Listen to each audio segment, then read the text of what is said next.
গল্পটি শুরু করার আগে আপনারা যদি আমাদের চ্যানেলে নতুন হয়ে থাকেন তাহলে প্লিজ আমাদের চ্যানেলটি সাবস্ক্রাইব করে বেল আইকনটি প্রেস করে দেন।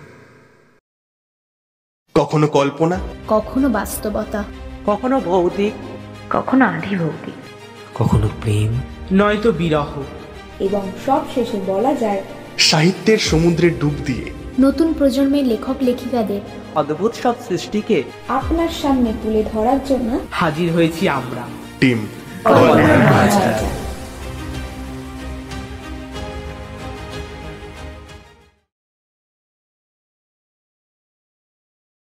আমাদের আজকের গল্পটা একটা অভিমানের গল্প, ব্যস্ত কলকাতা শহরের গল্প, এই শহরে বসবাসকারী ব্যস্ত মানুষদের গল্প এবং তাদের মধ্যে হারিয়ে যাওয়া ভালোবাসার গল্প। মাঝে মধ্যে মনে হয় না আমাদের আশেপাশে আর কোনো মানুষ নেই? যারা আছে তারা সবাই রোবট, ব্যাটারির সাহায্যে চলছে তারা। যতক্ষণ না ব্যাটারি ফুরোচ্ছে ততক্ষণ এভাবেই বিশ্রামহীনভাবে চলবে। কিন্তু কোনোভাবে কি তাদের আবার মানুষে রূপান্তরিত করা সম্ভব নয়? কিন্তু কিভাবে রূপান্তরিত করা যাবে তাদের? ভালোবাসা দিয়ে? না, সেটা তো হারিয়ে গিয়েছে রোবটের ভিড়ে। তাহলে অভিমান দিয়ে? চলুন না দেখাই যাক। গল্প পাঠে আমি তুষার।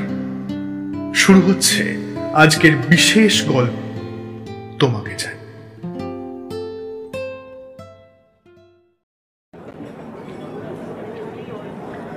অনেকক্ষণ ধরে একটা ক্যাফেতে একা একা বসে রয়েছে মারিয়াম গোমস।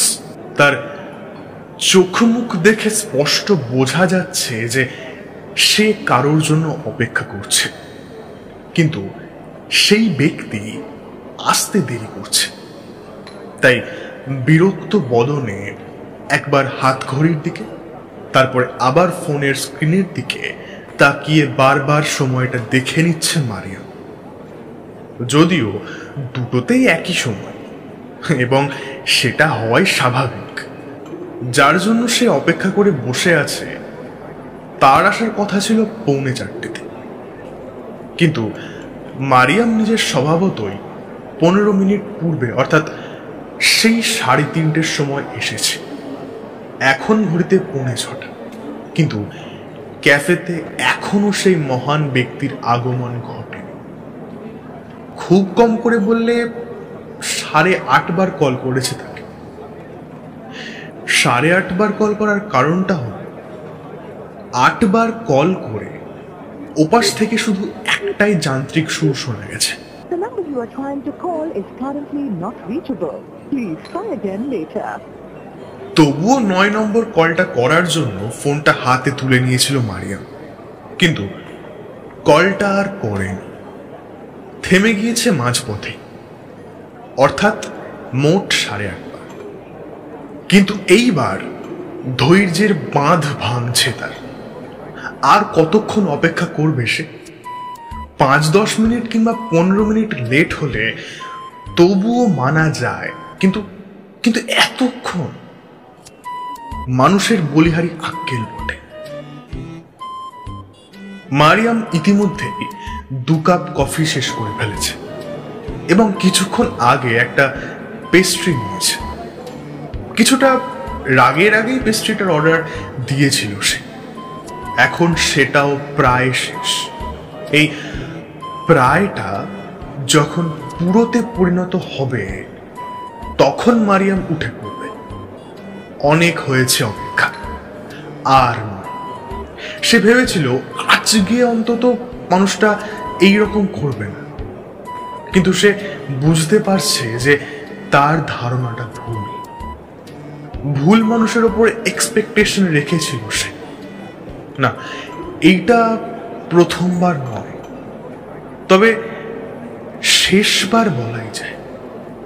তিনতলায় অবস্থিত এই ক্যাফেটার ট্রান্সপারেন্ট কাঁচের দেওয়াল দিয়ে কলকাতা শহরটার যানজটযুক্ত রাস্তা স্পষ্ট দেখতে পাওয়া যায়। সেদিকেই এক মনে তাকিয়ে বসেছিল মারিয়াম আর ভাবছিল এই শহরটা কতটা ব্যস্ত, এই শহরের মানুষগুলো কতটা ব্যস্ত। প্রত্যেকে ছুটে চলেছে একে অপরের গন্তব্যের দিকে। কারোর কাছে এক মুহূর্ত সময় নেই কারোর জন্য দাঁড়িয়ে থাকার, অপেক্ষা করার। কিরকম যেন যন্ত্রচালিত রোবটে পরিণত হয়েছে এই শহরের মানুষগুলো। যেন ব্যাটারি শেষ না হওয়া অবধি সেই রোবটের থামা এক প্রকার অসম্ভব। থামার ফাংশনটাই যেন অ্যাড করা হয়নি তাদের মধ্যে। অথচ মারিয়াম বসে রয়েছে, অপেক্ষা করছে, কিংবা এখনো অবধি অন্যদের মতো এগিয়ে যাওয়ার এসে যুক্ত হয়নি। সে থেমে রয়েছে একজনের জন্য। কিন্তু যার জন্য মারিয়াম থেমে রয়েছে তার থামার সময় নেই। সেও ব্যাটারি চালিত রোবটগুলোর মতো ক্রমাগত এগিয়ে চলেছে সামনের দিকে।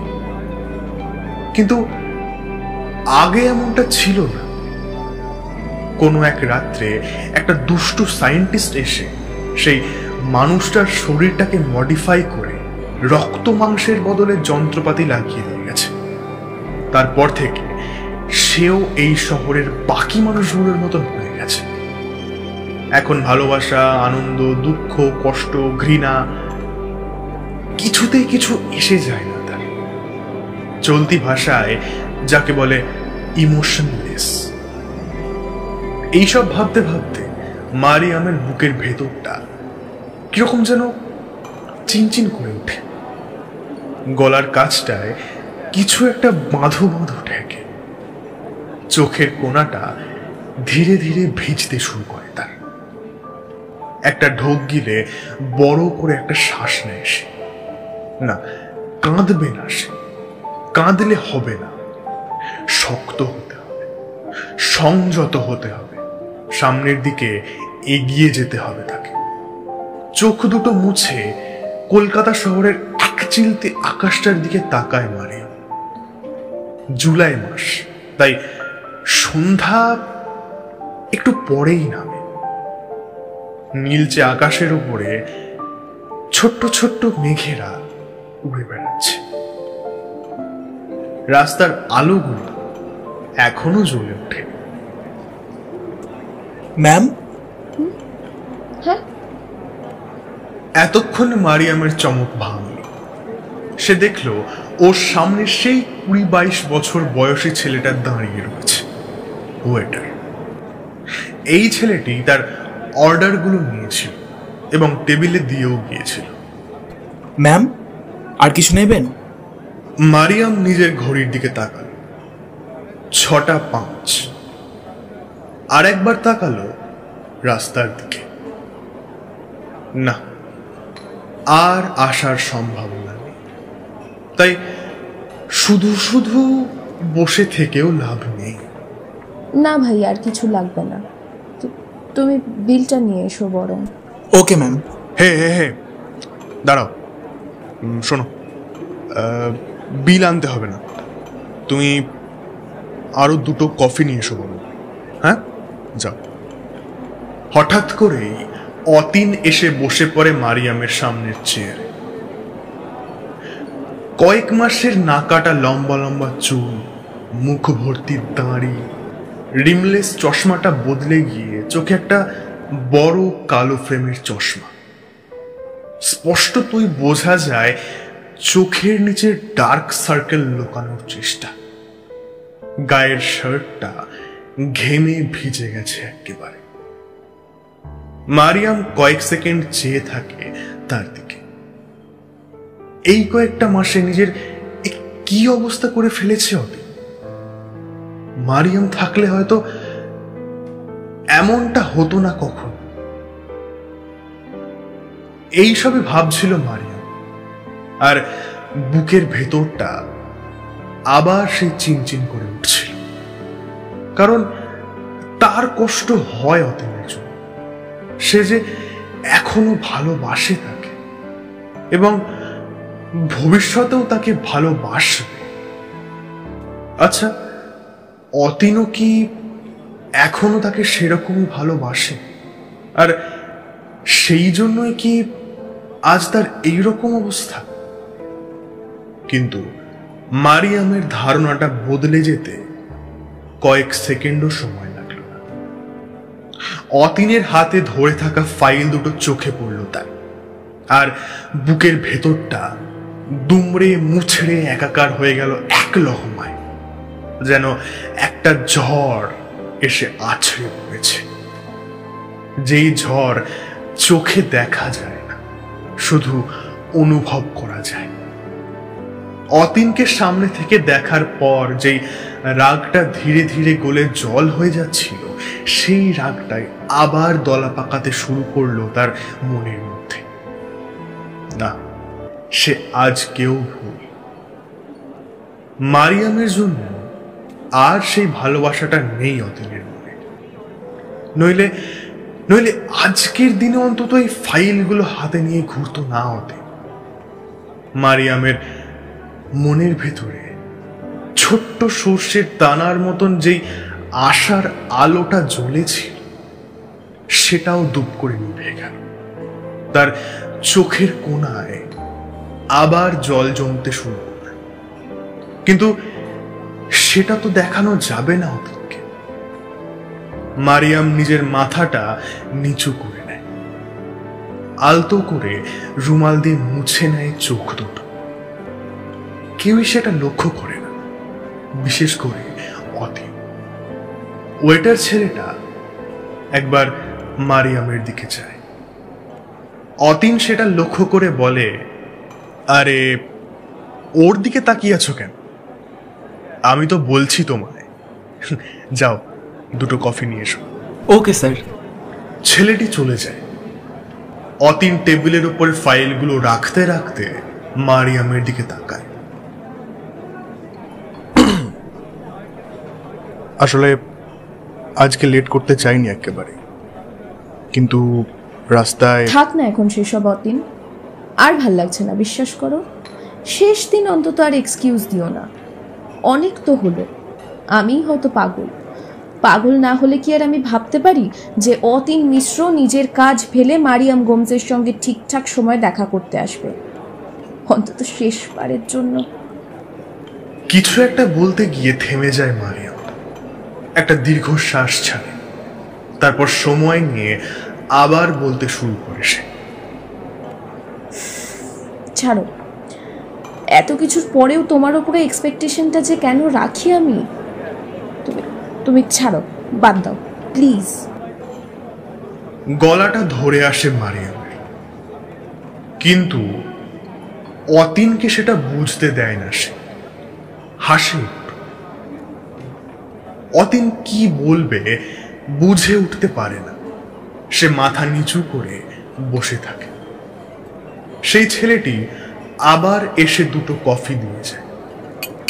অতীন একটা ঢোক গিলে আবার তাকায় মারিয়ামের মুখের দিকে, ভাবলেশহীনভাবে টেবিলের দিকে তাকিয়ে বসে রয়েছে মেয়েটা।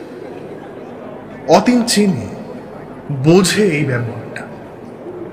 সবসময় এইরকম ব্যবহার করে না মারিয়াম। আমি এখন এইরকম একজন ব্যক্তি হয়ে গেলাম তোমার কাছে, যার উপরে কোনো এক্সপেকটেশন রাখা যায় না। মাথা নিচু করেই কথাটা বলে অতীন। ক্লান্ত শোনায় তার কণ্ঠস্বরটা। সে নিজের একটা হাত বাড়িয়ে মারিয়ামের একটা হাত স্পর্শ করে। আজকে আমি দেরি করতে চাইনি মারিয়াম, বিশ্বাস। আরে ছাড়ো বললাম তো, এখন আর দেরি করলেই বা কি এসে যায়। তুমি তোমার বিজি শিডিউল থেকে আমার জন্য টাইম বের করে এসেছো, এটাই কি কম কিছু? শেষবার দেখাটা অন্তত করতে এসেছো, এটাই তো অনেক বড় পাওনা আমার কাছে। তাচ্ছিল্যের সুরে বলে মারিয়াম। অতীন হাতটা সরিয়ে নেয়। আবার চুপ করে মাথা নিচু করে বসে থাকে। মারিয়ামও আর কোনো কথা বলে না, চুপ হয়ে যায়। একটা দম বন্ধকর পরিবেশের সৃষ্টি হয়ে যায় দুজনের মধ্যে। অতীন অনেক জমানো কথা নিয়ে এসেছে, যা বলা খুবই দরকার, এখনই দরকার। এখন না বললে হয়তো আর কখনোই বলা হয়ে উঠবে না।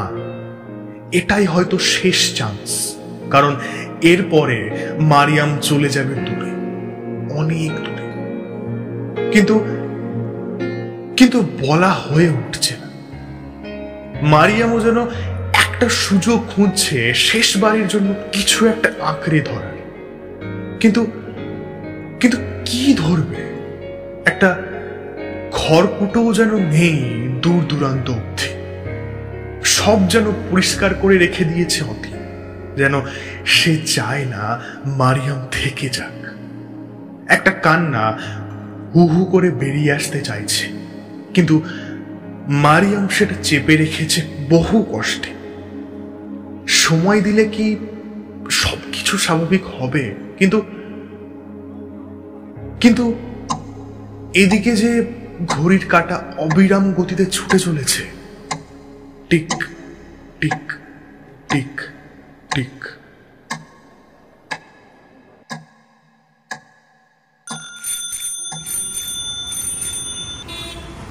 টিক টিক শব্দে ঘড়ির কাঁটা ছুটে চলেছে অবিরাম গতিতে। অন্তু আরো দ্রুত গতিতে সাইকেলে প্যাডেল করতে থাকে। সে মেরিকে সময় দিয়েছিল 4:45, কিন্তু এখন ঘড়িতে 5:30 বেজে আরো 10 মিনিট গড়িয়ে গেছে। অন্তুর চিন্তা হয় মেরি তার জন্য আদৌ অপেক্ষা করছে কিনা কে জানে। মেয়েটা চলে যায়নি তো, আর থাকলেও বা কি? 4:45 সময় দিয়ে 6টার সময় দেখা করলে কোন প্রেমিকা টেকে? এই প্রথম দেখাটাই হয়তো শেষ দেখা হয়ে যাবে তাদের। তাও যদি সে অপেক্ষা করে দাঁড়িয়ে থাকে তবে, নয়তো একবারও দেখা না করেই তাদের প্রেম কাহিনী শুধুই কাহিনী হয়ে রয়ে যাবে। সামনের ওই প্রেম শব্দটা থাকবে না। আসলে ঠিকঠাক সময়েই বার হয়েছিল অন্তু, কিন্তু প্রথমে বাঁধ সাধল সাইকেলটা। বলা নেই কমা নেই, হঠাৎই পাংচার। কিন্তু এইটা ছিল মামুলি ঘটনা, কারণ নিয়তি বাবা জীবন অন্য কিছু ভেবে রেখেছিল অন্তুর জন্য।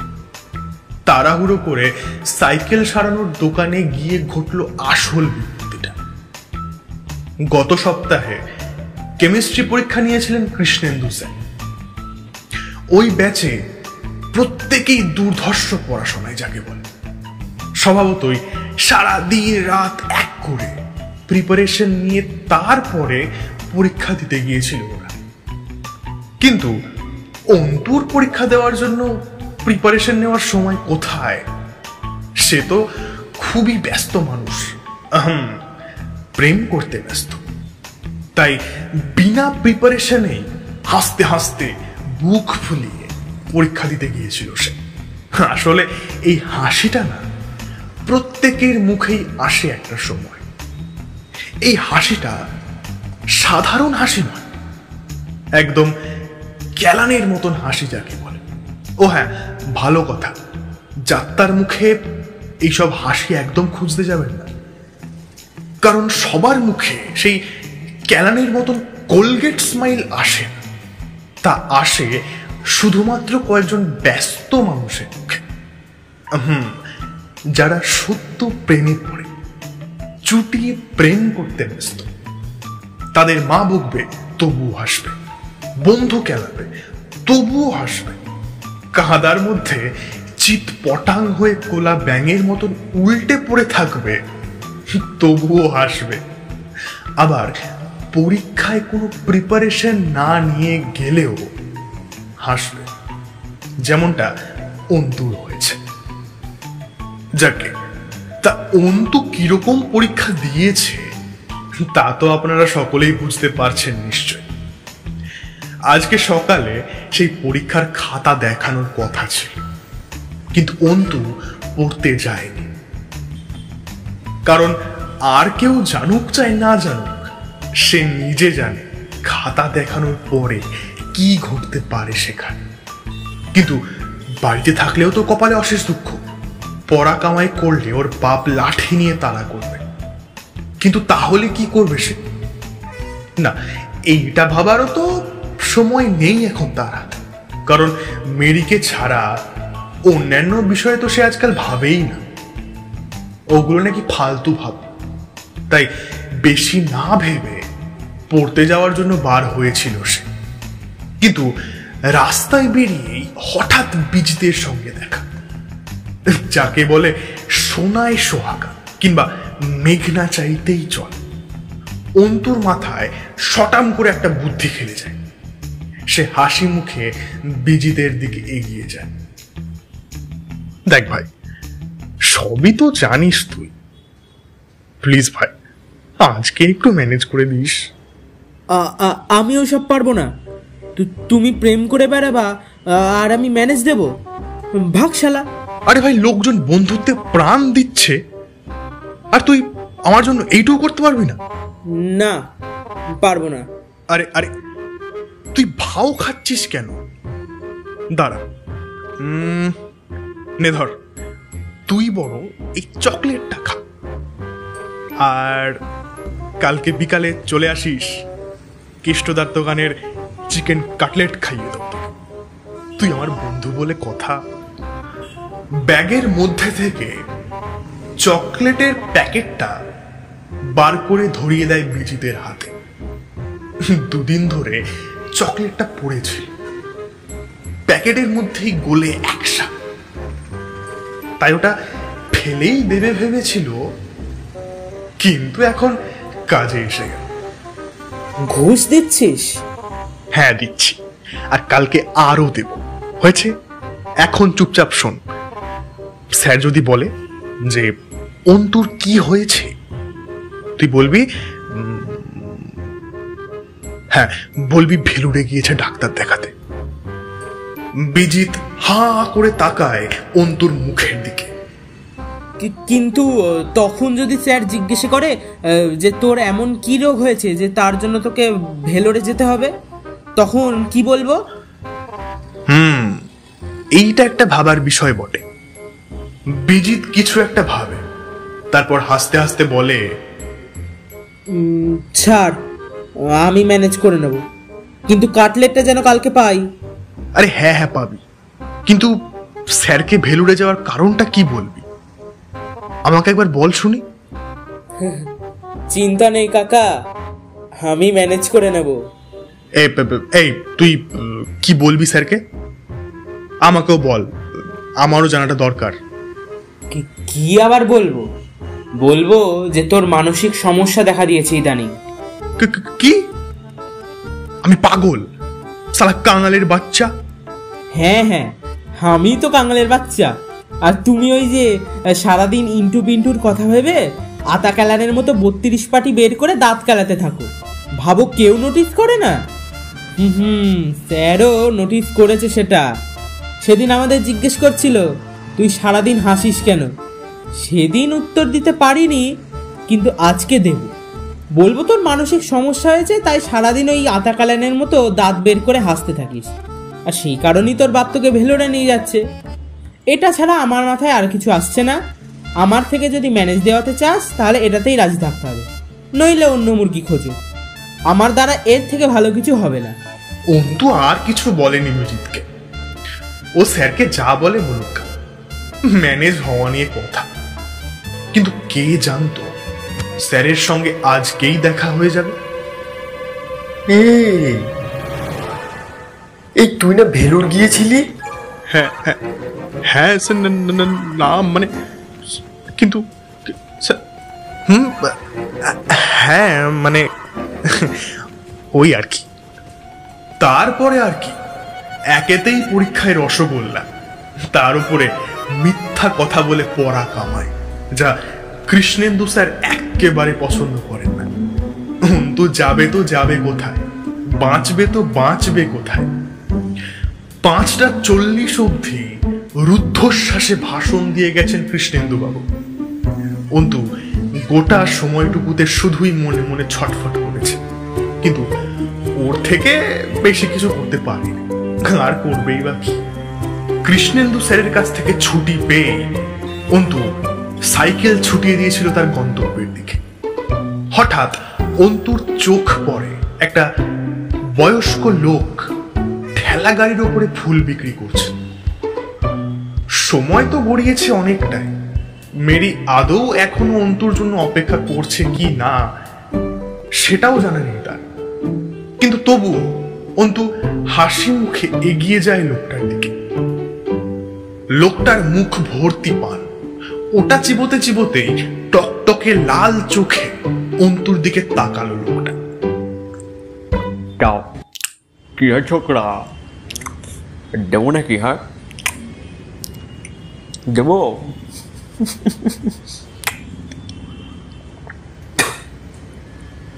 অন্তু একটু ভেবা চাকা খেয়ে যায়। আরে ফুল ফুল, ফুলের কথা বলছি, দেবো নাকি? অন্তু হাসি মুখে ঘাড় নাড়ায়। তা কার জন্য শুনি? প্রেমিকা নাকি? হ্যাঁ মানে ওই আর কি। অন্তুর মুখটা লাল হয়ে ওঠে। এই নাও ধরো, এ ছোকরা ধরো। হয়ে লোকটা সাইডে থুতু ফেলে গোলাপ ফুলের থোকাটা অন্তুর দিকে বাড়িয়ে দেয়। অন্তু ফুলটা হাতে নিয়ে দ্রুত সাইকেলের দিকে ছোটে। লোকটা হায় হায় করে চিৎকার করে ওঠে। এই এই এই ছোকরা, এই এই দাঁড়াও বলছি, এই আমার পয়সাকে দেবে। এই রে, অন্তু তাড়াহুড়োতে একেবারে ভুলেই গিয়েছিল টাকাটা দেওয়ার কথা। সে আবার লোকটার দিকে এগিয়ে যায়। হাসি মুখে পকেট থেকে টাকাটা বার করে লোকটার হাতে দিতে দিতে সে বলে, কাকু কিছু মনে করবেন না, একটু তাড়ায় আছি, বুঝতেই পারছেন। লোকটার মুখটা একটু আগেও হাসি খুশি ছিল, কিন্তু এইবার কিরকম যেন সুরের না মানে ওই বাংলার পাঁচের মতন হয়ে গেল। এই শোনো হে ছোকরা, অত হেসো না, বুঝেছ? যত হাসি তত কান্না, বলে গেছে রাজেশ খান্না। অন্তু ভুরু বাঁকায়। কিন্তু কাকু, আমি তো শুনেছিলাম যত হাসি তত কান্না বলে গেছেন রাম সন্না। রাজেশ খান্না তো শুনিনি। এই এই ছোকরা, ভাগ ভাগ এখান থেকে, আমাকে শেখাচ্ছে। আজব লোক। অন্তু আর কথা বাড়ায়, দ্রুত সাইকেল ছুটিয়ে দিয়েছিল। ওর মস্তিষ্ক ওকে বলছিল মেরি নেই, এতক্ষণে সে চলে গেছে, কিন্তু মন বলছিল মেরি বিশ্বাস হারায়নি, সে চলে যায়নি, সে আছে। ঘড়িতে 6টা। নীল আকাশটায় ধীরে ধীরে কমলা রং ধরেছে। জুলাই মাস, তাই 6টায় অন্ধকার হয় না। ময়দানে এখন এদিকে ওদিকে ছড়িয়ে ছিটিয়ে রয়েছে অসংখ্য মানুষজন। তাদেরই মাঝে এক কোনায় একটি মেয়ে বসে রয়েছে একা। অনেকক্ষণ ধরেই বসে রয়েছে সে, কারোর জন্য অপেক্ষা করছে বোধহয়।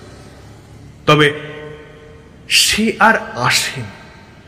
ঘড়ির কাঁটা যত এগোচ্ছে মেয়েটার বুকের ধরফরানিটাও ততই বাড়ছে। চোখে মুখে একটা ভয় এবং কষ্টের ছাপ স্পষ্ট ফুটে উঠেছে তার। চোখ দুটো টলটল করছে জলে। তবে সে আর আসেনি। ঘড়ির কাঁটা যত এগোচ্ছে মেয়েটার বুকের ধরফরানিটাও ততই বাড়ছে। চোখে মুখে একটা ভয় এবং কষ্টের ছাপ স্পষ্ট ফুটে উঠেছে তার। চোখ দুটো টলটল করছে জলে। তবুও সে বাড়ি যাচ্ছে না। উঠে দাঁড়ায় মেয়েটা। তার মস্তিষ্ক তাকে জানান দিচ্ছে যে সে যার জন্য অপেক্ষা করছে সে আর আসবে না, তাই বাড়ি ফিরে যাওয়া উচিত তার। কিন্তু মন বলছে সে আসবে, সে ঠিক আসবে। হয়তো কোনো সমস্যায় ফেসে গেছে সে, তাই জন্যই দেরি হচ্ছে। অন্তু ময়দানে পৌঁছে দেখল গোধূলির কমলা আভা গায়ে মেখে নেভি ব্লু কালারের একটা কুর্তি পরে দাঁড়িয়ে রয়েছে মেরি। সে সত্যি সত্যি অপেক্ষা করছে তার জন্য। সে চলে যায়নি, বিশ্বাস হারায়নি। তার বিশ্বাস আছে অন্তুর উপরে এবং তাদের ভালোবাসার উপরে। অন্তু এগিয়ে যায় মেরির দিকে, তাকায় তার টলটলে চোখ দুটোর দিকে। আই এম সরি মেরি, আমি আসলে ঠিক সময়ে বেরিয়েছিলাম। কিন্তু অন্তুকে কিছুই বলতে দেয়নি মেরি, দুম করে জড়িয়ে ধরেছিল তাকে। চোখের মধ্যে জমে থাকা জলগুলো হর হর করে গড়িয়ে পড়ছিল তার চোখ বেয়ে। অন্তু আলতো করে হাত রেখেছিল মেরির মাথায়। আমি ভাবিনি যে তুমি এতক্ষণ অপেক্ষা করবে।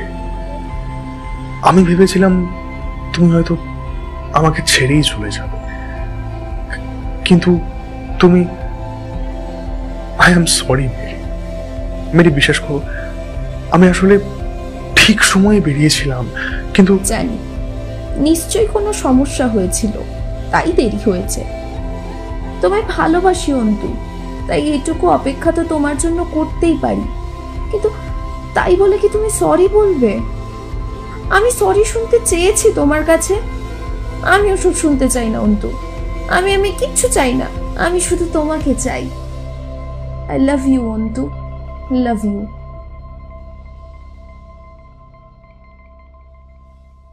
I am sorry Mariam, I am really sorry, সবকিছুর জন্য সরি। বিশ্বাস করো, আমি আমি আবার আবার সেই একই কথা বলছো তুমি। আমি বললাম না তোমার মুখে বিশ্বাস শব্দটা মানায় না।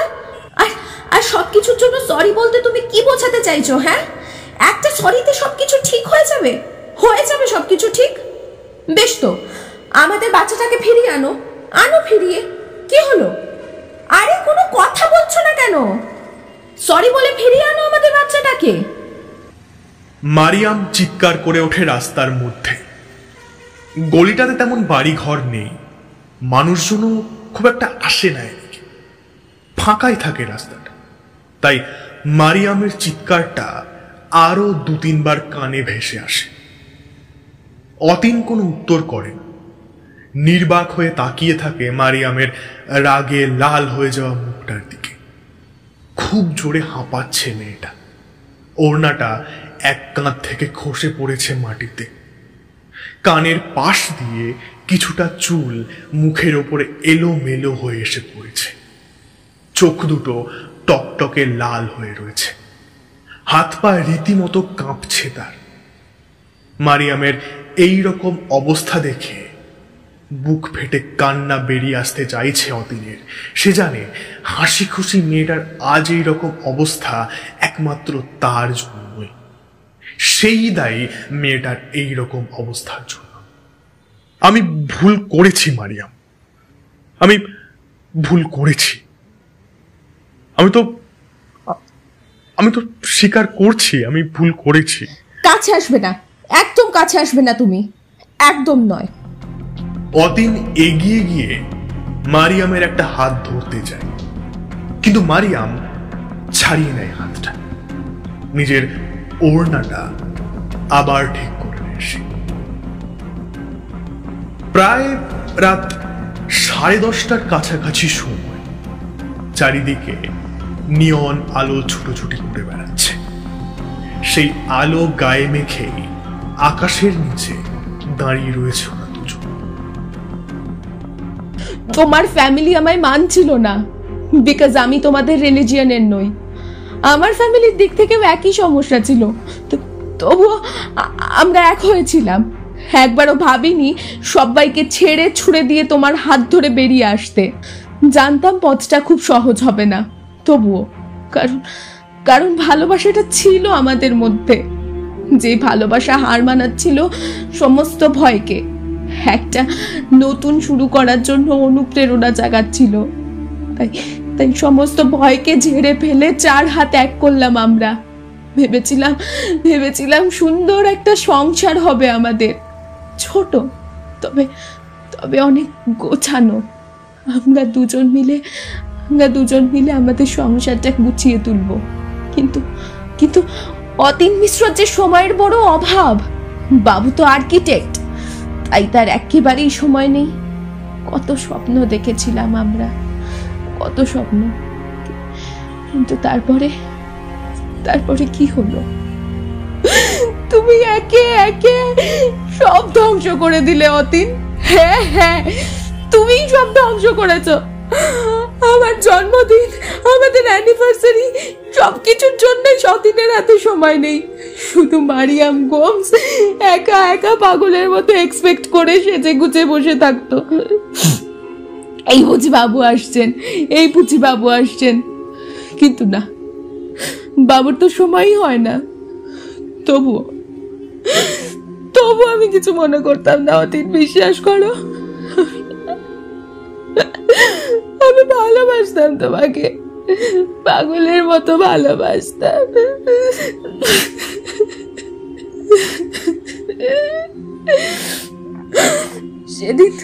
সেদিন আমার লিভার পেন শুরু হয়েছিল।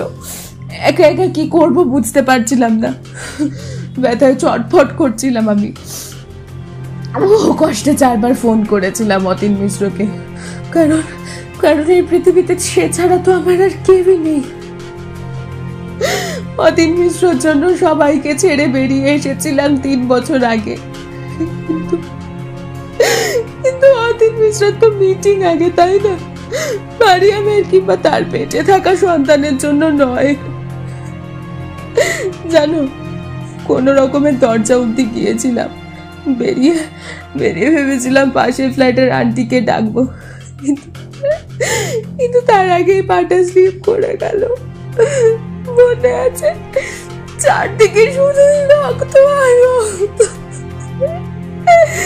আমার চোখ দুটো বন্ধ হয়ে আসছিল। আমি পারলাম না আমাদের বেবিটাকে বাঁচাতে। প্লিজ মারিয়াম, প্লিজ থামো প্লিজ। তবুও পাগলের মতো ভাবছিলাম অতীন আসবে। Please Mariam, please. অতীন মিশ্র আসলেন, তবে অনেক পরে। যখন মারিয়াম নার্সিং হোমের বেডের ওপরে শুয়ে আছে, তখন অতীন আসলো। তখন আর এসে কি হবে অতীন? তখন তো সব শেষ হয়ে গেছে। কিন্তু তখন অতীন মিশ্রর মধ্যে কোনো গিল্টি নেই। সে এসে মারিয়ামকেই দোষী বলল, যেখানে কিনা মারিয়ামকে তা সামলানো উচিত ছিল। Stop stop stop, please stop. চিৎকার করে কেঁদে ওঠে অতীন। মারিয়াম অন্যদিকে ঘুরে হাঁটতে আরম্ভ করে। অতীন কাঁদতে কাঁদতেই ছুটে গিয়ে রাস্তা আটকে দাঁড়ায় মারিয়াম। মারিয়াম প্লিজ প্লিজ, একটা বার শোনো আমার কথা। এই দেখো কান ধরছি মারিয়াম, সরি মারিয়াম, প্লিজ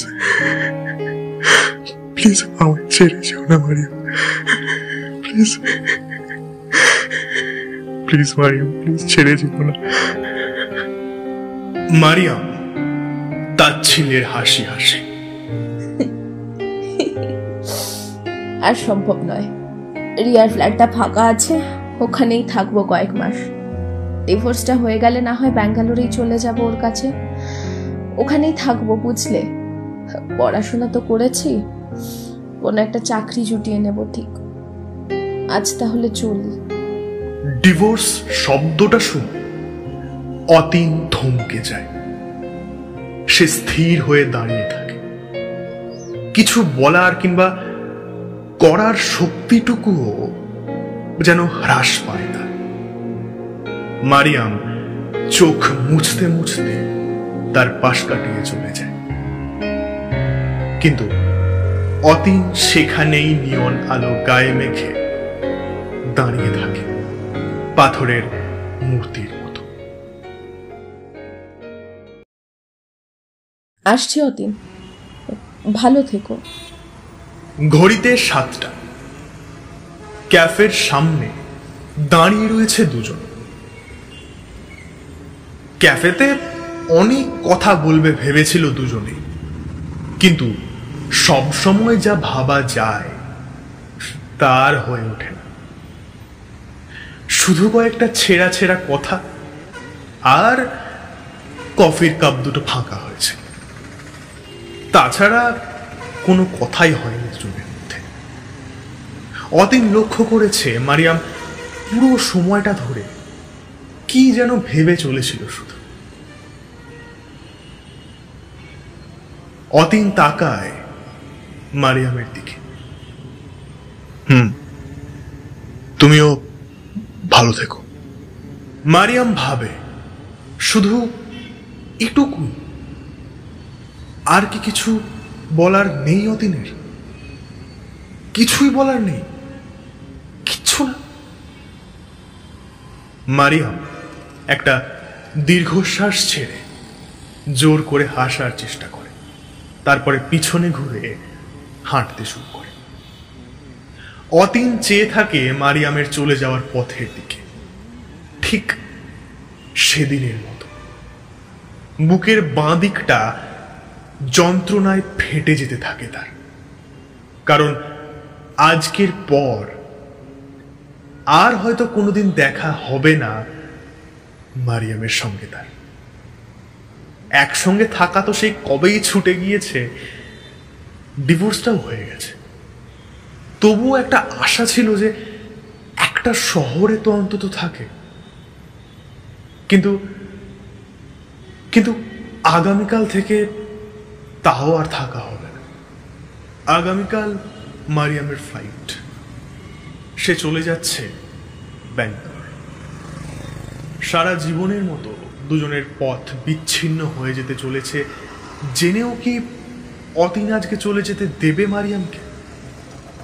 আটকাবে না, একটা বারের জন্য আটকাবে না। মারিয়াম, এই ডাকটার জন্যই ভয় পাচ্ছিল মারিয়াম। তার চোখ ভিজে একাকার। সে কিভাবে ফিরবে পিছনে? ওভাবেই মাথা নিচু করে দাঁড়িয়ে থাকে সে। পিছন থেকে আবার অতীনের কণ্ঠস্বর শোনা যায়। আজকে আমি সত্যি দেরি করতে চাইনি মারিয়াম। মারিয়াম চল শক্ত করে আবার হাঁটতে শুরু করে, চোখ দিয়ে জল গড়িয়ে পড়তে শুরু করে। অতীন ছুটে যায় তার দিকে, আবার পথ আটকে দাঁড়ায় তার। আজকে তোমায় শুনতেই হবে মারিয়াম, আজকে তোমায় শুনতেই হবে।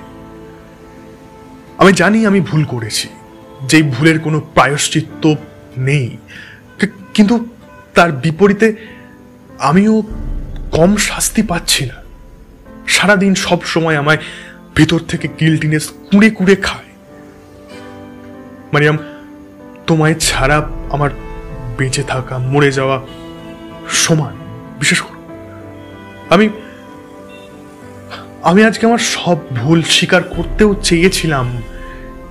সেই জন্যই আমি ঠিক সময়ে বেরিয়েছিলাম, কিন্তু মাঝপথে আমার গাড়িটা খারাপ হয়ে যায়।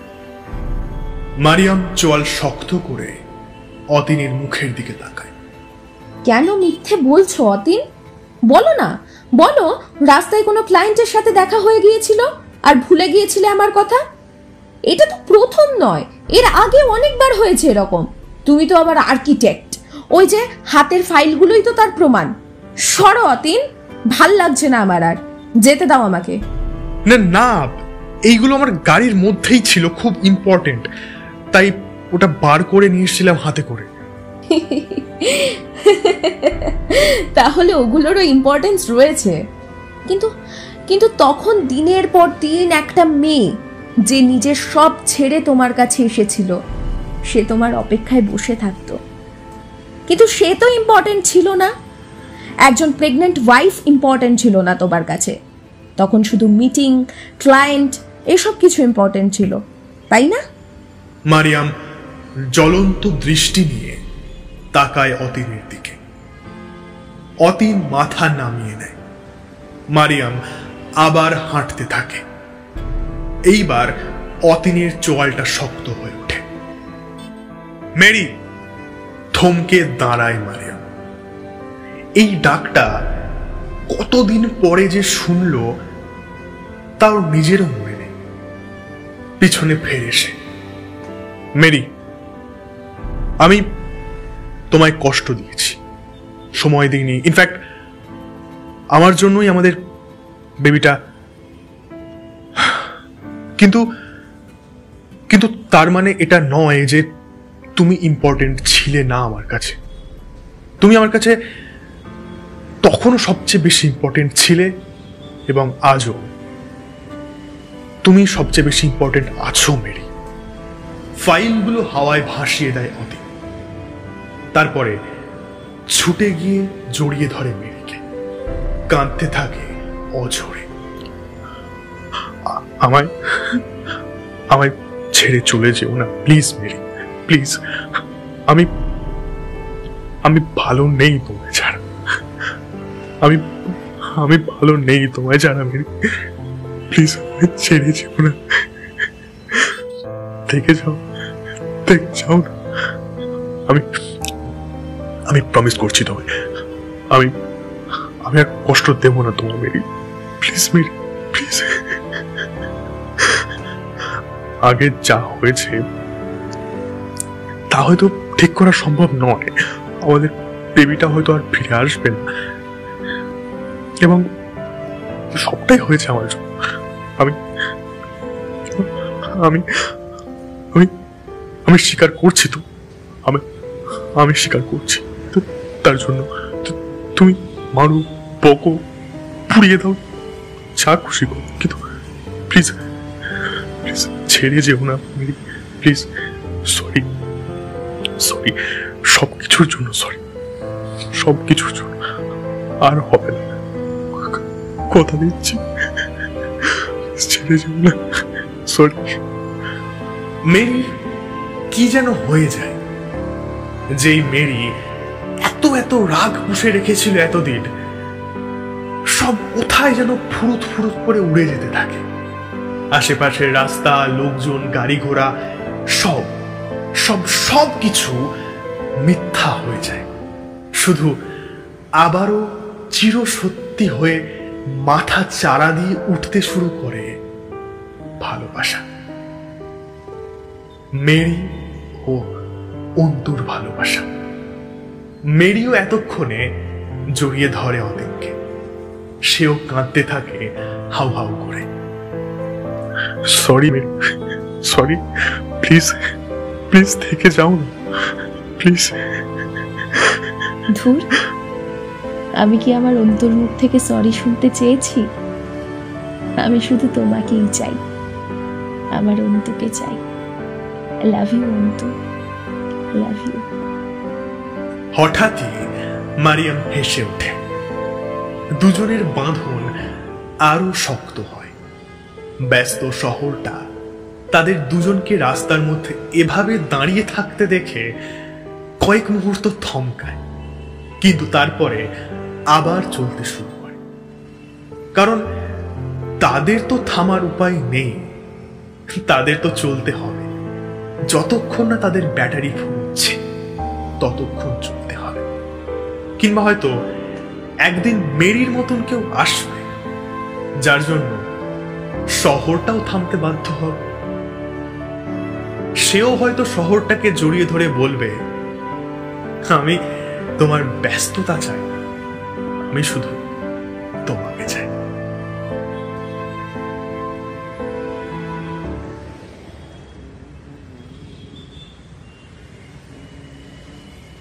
এতক্ষণ আপনারা শুনছেন আমাদের বিশেষ গল্প তোমাকে চাই। আজকে গল্প পাঠে ছিলাম আমি তুষার, এবং আমার সঙ্গে ছিল ইশিকা, কৌস্তব, সোহম এবং অর্পণ। শব্দগ্রহণ এবং ভিডিও এডিটিং করেছে অ্যাজ ইউজুয়াল অর্ঘ্য। তাহলে কেমন লাগলো আমাদের আজকের বিশেষ গল্প? কমেন্ট করে জানাতে ভুলবেন। আর হ্যাঁ, চ্যানেলে যদি নতুন হয়ে থাকেন তাহলে প্লিজ প্লিজ প্লিজ চ্যানেলটি সাবস্ক্রাইব করে বেল আইকনটি প্রেস করে দেবেন। তাহলে গল্পের নোটিফিকেশন সবার প্রথমে আপনি পাবেন। দেখা হচ্ছে আবার আগামী সপ্তাহে নতুন গল্পের সঙ্গে। ততদিন সকলে ভালো থাকুন, সুস্থ থাকুন এবং গল্প শুনতে থাকুন। শুভরাত্রি।